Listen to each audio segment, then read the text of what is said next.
क्योंकि जिनको झूठ बोलने की आदत होती है वो ज़्यादा देर टिक नहीं पाते।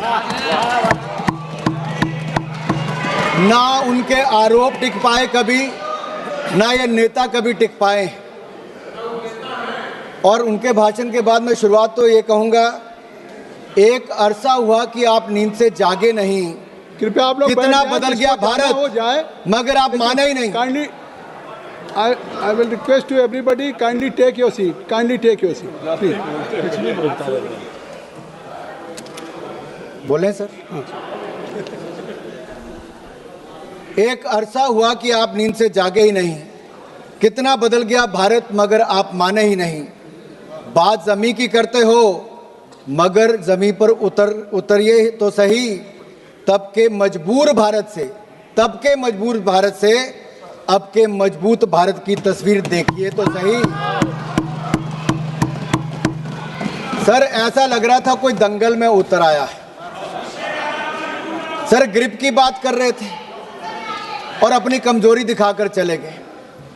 इन लोगों ने अपने समय अर्थव्यवस्था को इतना जकड़ा था भ्रष्टाचार के कारण कि दुनिया की लड़खड़ाती चरमराती अर्थव्यवस्थाओं में भारत को लाकर खड़ा कर दिया था। मोदी सरकार आने के बाद लड़खड़ाती चरमराती नहीं, दुनिया की चौथी बड़ी अर्थव्यवस्था भारत बन गया। वो निर्मला जी की मुस्कुराहट की बात कर रहे थे। मोदी सरकार में एक के बाद एक ऐसा निर्णय हुआ है। आज महिला शक्ति को देखिए, देश की राष्ट्रपति भी महिला है और देश की वित्त मंत्री भी महिला है। 9 बार लगातार इतिहास रचने के लिए और देश को बजट देने के लिए मैं ऐतिहासिक बजट पर माननीय निर्मला सीतारमण जी को बहुत बहुत बधाई और साधुवाद देता हूं। केवल बजट ही नहीं दिया, 140 करोड़ भारतीयों को मुस्कुराने का आपने कारण दिया है। माननीय अध्यक्ष जी, मैं आभार प्रकट करता हूं नेता सदन और देश के प्रधानमंत्री मोदी जी का, जिन्होंने मुझे बोलने का अवसर दिया। देश की वित्त मंत्री महिला है और हमारे माताओं बहनों में बजट और बचत की जो समझ है वो भगवान का आशीर्वाद है। वह किचन भी संभालती हैं, सबकी ज़रूरतों को भी पूरा करती हैं, बचत भी करती हैं और भविष्य के लिए योजनाएं भी करती हैं, भविष्य के लिए पैसे भी बचाती हैं। हमारी माताएं बहनें ईज ऑफ मैनेजिंग बजट में निपुण हैं। हम भारतीय सनातन धर्म और समृद्ध परंपराओं को मानने वाले लोग हैं। संसार में 3 सबसे महत्वपूर्ण दायित्व हैं, ज्ञान, शक्ति और धन, जो मातृशक्ति के जिम्मे है। ज्ञान के स्वरूप में माता सरस्वती विराजमान है, शक्ति के रूप में माता दुर्गा विराजमान है और समृद्धि के रूप में माता लक्ष्मी धन, वैभव और कल्याण का आशीर्वाद देती है। अध्यक्ष, माननीय सभापति जी, अगर मैं कहूँ कि Indian women are born economist with rare foresight and are natural accountants by instinct, तो कहना गलत नहीं होगा।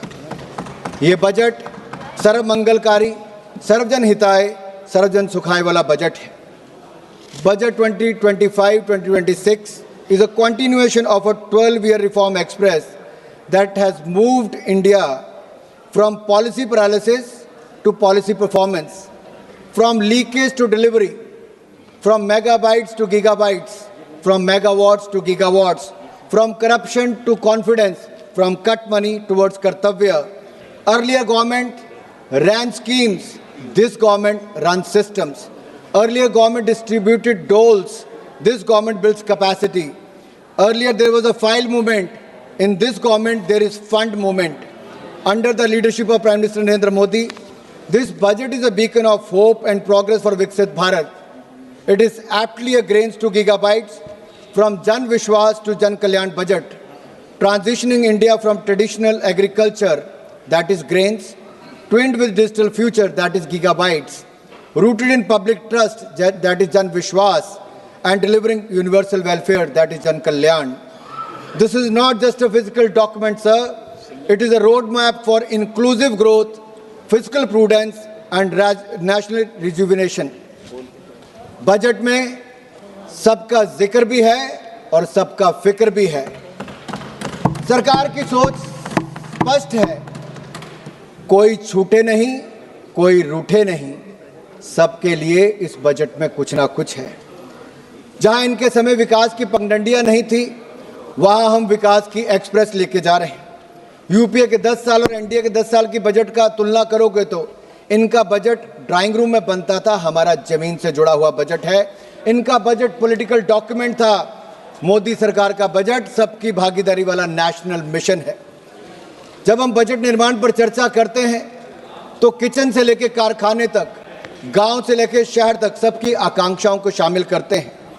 मोदी सरकार के 4 आयाम, गरीब, महिला, युवा और किसान।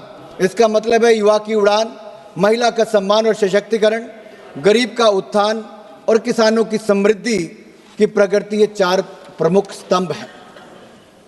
ये बातों का बजट नहीं, ये वादों का बजट नहीं, ये विश्वास और नवाचार का बजट है। ये विकसित भारत का बूस्टर डोज होने वाला बजट है। हमने इसके 3 कर्तव्य निश्चित किए हैं जो इसका आधार है: उत्पादकता को बढ़ावा, लोगों की आकांक्षाओं को पूरा करना और सबका विश्वास।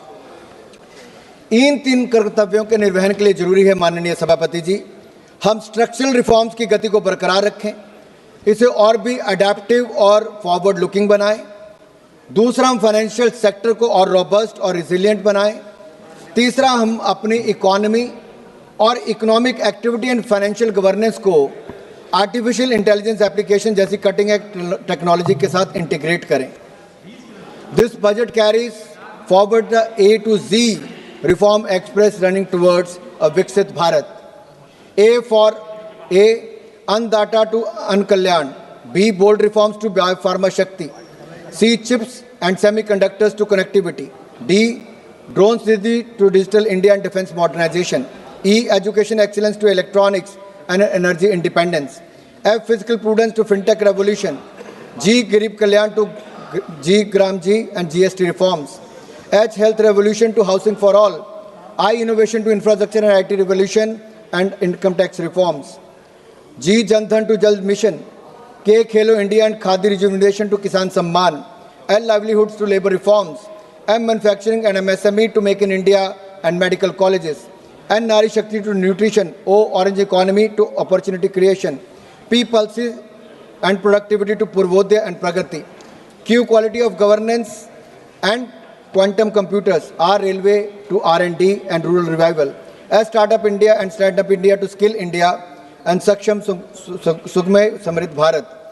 T, telecom and technology relevation to tech simplification. U, urban transformation to Udan Unnati. V, Vanchit Vikas to Viksit Gram to Viksit Bharat.